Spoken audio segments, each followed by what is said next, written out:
the Lotus Sea Hut fried. Spicy beef sandwich. Ugh. Sea Hut platter with those beef sticks, meatballs, and apple pie. That's because we hustle every day and we eating. Yay! Yo, what it do, what it does, what we did, while we're doing, and welcome back to another episode of Big Talk Moments. In this episode, I want to share with you a quick story that I learned early on in my sales career. There's two types of people out there in the world. There are pimps and there are hoes.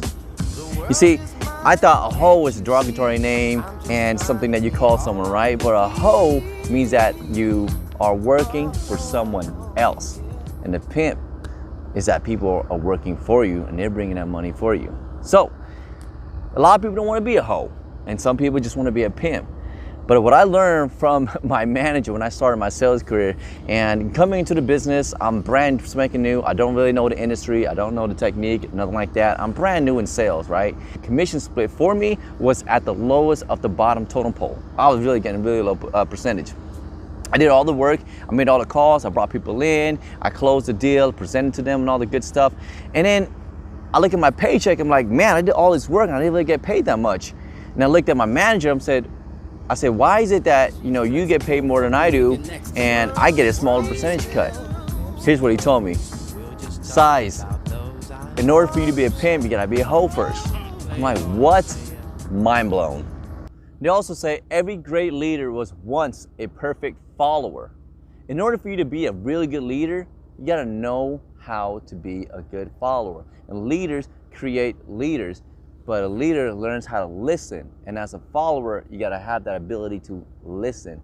Like I said, my sales career, I started at the very bottom of the totem pole. I got the worst, splits ever.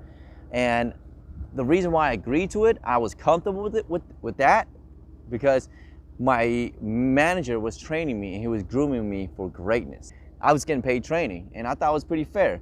But what ended up happening is that he gave me a couple books, he suggested some videos for me to watch and some audio tapes for me to listen to.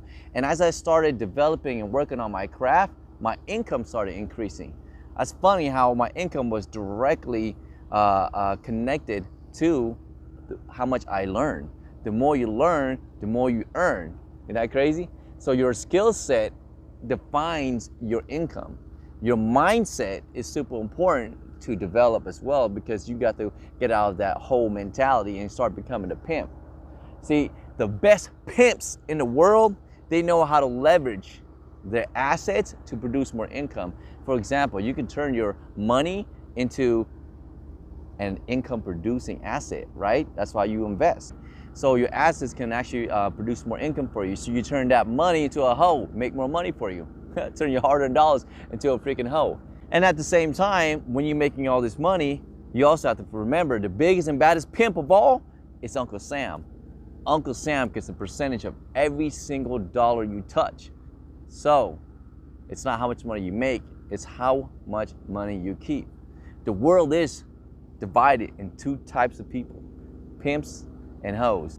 You gotta decide which one is for you. You can work for someone else, or you can have people working for you. So don't hate the play, hate the game. You guys stay blessed, stay intelligent, stay gifted. Do it B.I.G. Tell you about these pimps and these hoes, man.